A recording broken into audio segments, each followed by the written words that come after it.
हम लोग concept of beats पढ़ने जा रहे हैं। तो बीट्स क्या होता है?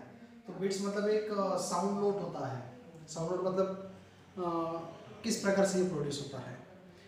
तो जैसे एक एग्जांपल दे रहा हूँ कि जैसे बारिश हो रही है और हम लोग कार के अंदर बैठे हैं, तो कार के छत के ऊपर बारिश के जो ड्रॉप गिरते हैं तो उसमें जो साउंड क्रिएट होता है उसको हम लोग बीट्स कहते हैं।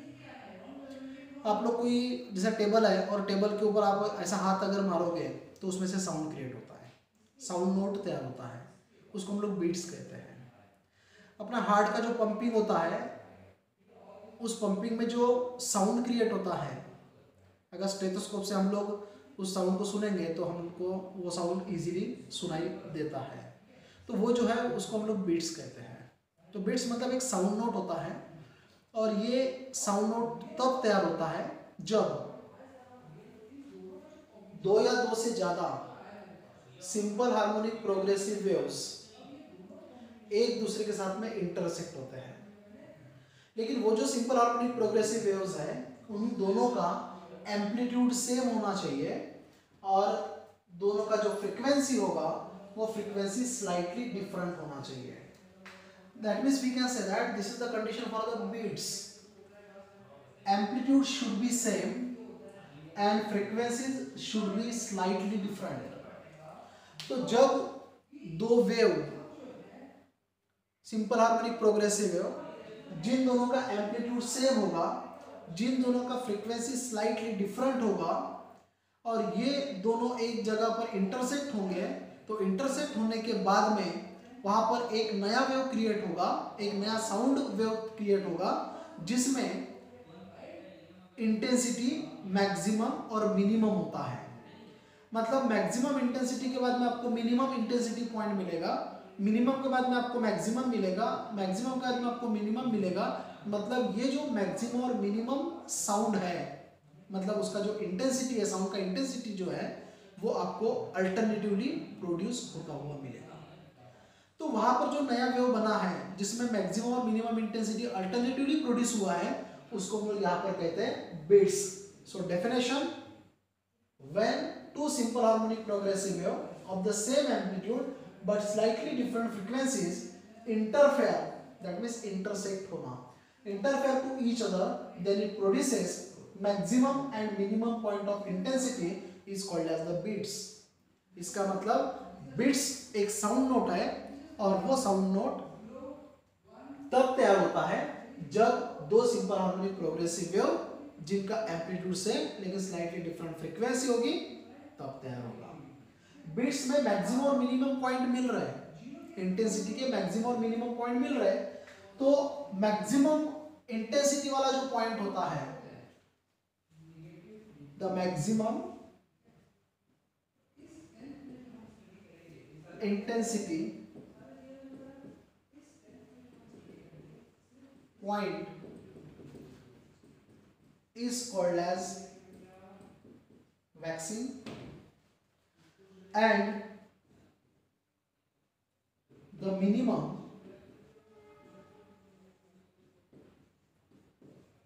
intensity point is called as waning. That means we can say that waxing and waning are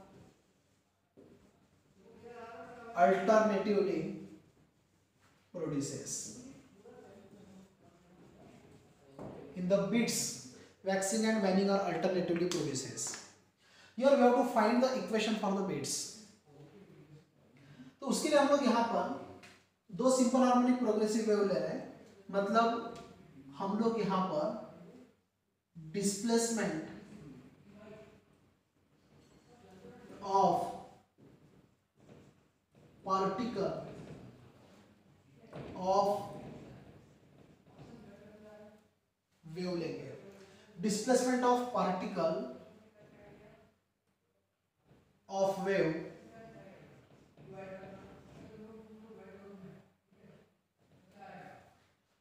first wave का डिस्प्लेसमेंट मतलब फर्स्ट वेव के पार्टिकल का displacement y1 is equal to a sin 2 pi n1t. This is equation number 1. A is called as amplitude of the first wave and n1 is called as the frequency of the first wave. Similarly, the displacement of particle in the second wave is a sin 2 pi n2t and this is equation number 2. Again, a is the amplitude of the second wave and this n2 is the frequency of the second wave. तो यहां पर आप लोग देख रहे हो दोनों का एम्पलीट्यूड सेम है, दोनों वेव्स का एम्पलीट्यूड सेम है, लेकिन दोनों का फ्रीक्वेंसी डिफरेंट है, एक का n1 और दूसरे का n2 है। तो इन दोनों के बीच में जो डिफरेंस है मतलब n1 माइनस n2 लो या n2 माइनस n1 लो, ये काफी कम होगा।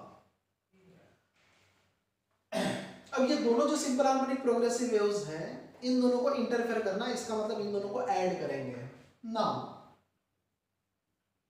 the resultant displacement is given by y is equal to y1 plus y2. So y is equal to, what is y1?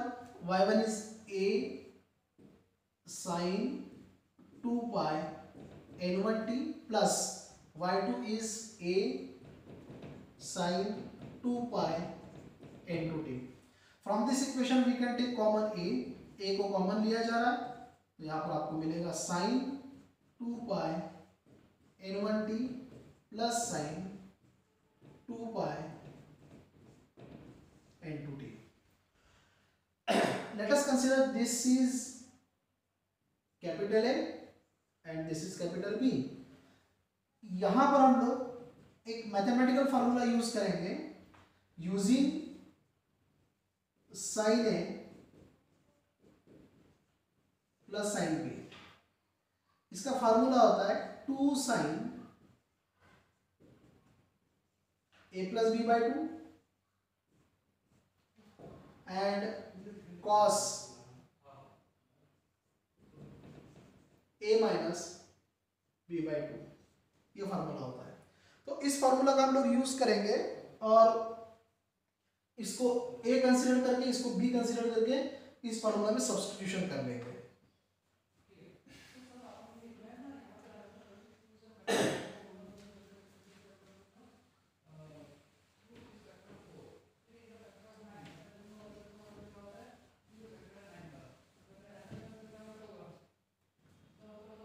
तो ये फार्मूला बनेगा y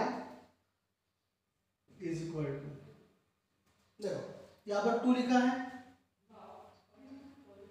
2 लिख दो, या पहले ये जो कॉमन है इस कॉमन को लिख लेता हूं और ब्रैकेट में 2, ये 2 हो गया, फिर आएगा साइन, साइन आ गया, फिर a मतलब ये हो गया 2 पाई n1t, तो ये हो गया 2 पाई n1t प्लस b ये वाला होगा 2 पाई n2t, तो b हो गया 2 पाई n2t divided by 2 into cos 2 pi n1t minus 2 pi n2t divided by 2। तो ये 2 जो है वो a के साथ मल्टीप्लाई होगा, आपको मिलेगा ट्वाइस a, देन साइन, मैं इसमें से 2 पाई को कॉमन ले लेता हूँ, t को भी कॉमन लेता हूँ, तो मुझे मिलेगा sine 2 pi in bracket n1 plus n2 by 2 times t को मैंने पीछे ले लिया और 2 पाई को आगे ले लिया, into cos again 2 pi common in bracket n1 minus n2 by 2 and this is t। तो हमने ये फार्मूला यूज करके इसको a मान के इसको b मान के हमने ये फाइंड आउट किया। This formula can be written as 2a cos 2 pi n1 minus n2 by 2 times t into sine 2 pi n1 plus n2 by 2 times t। Sine के पहले जो टर्म है ये एम्पलीट्यूड कहलाएगा। This is called as the resultant amplitude, where 2a cos 2 pi n1 minus n2 by 2 times t is equal to resultant amplitude, and this resultant amplitude is denoted by capital R, and hence equation becomes y is equal to r times ये वाला equation, यहाँ पर जो term है इसके जगह पर आ जाएगा r into, यहाँ पर आ जाएगा ये साइन, फिर ये 2 पाई हो जाएगा, and this is n1 plus n2 by 2 times t। यहाँ पर n1 प्लस n2 बाई 2 जो दिया है इसको हम लोग एक सिंगल टर्म में कन्वर्ट कर लेते हैं, कंसीडर कर लेते हैं। Let n1 plus n2 by 2 is equal to n, and hence formula becomes y is equal to r sine 2 pi, यहाँ पर n आ जाएगा और ये t होगा, and this is the formula for, और we can say equation for bits.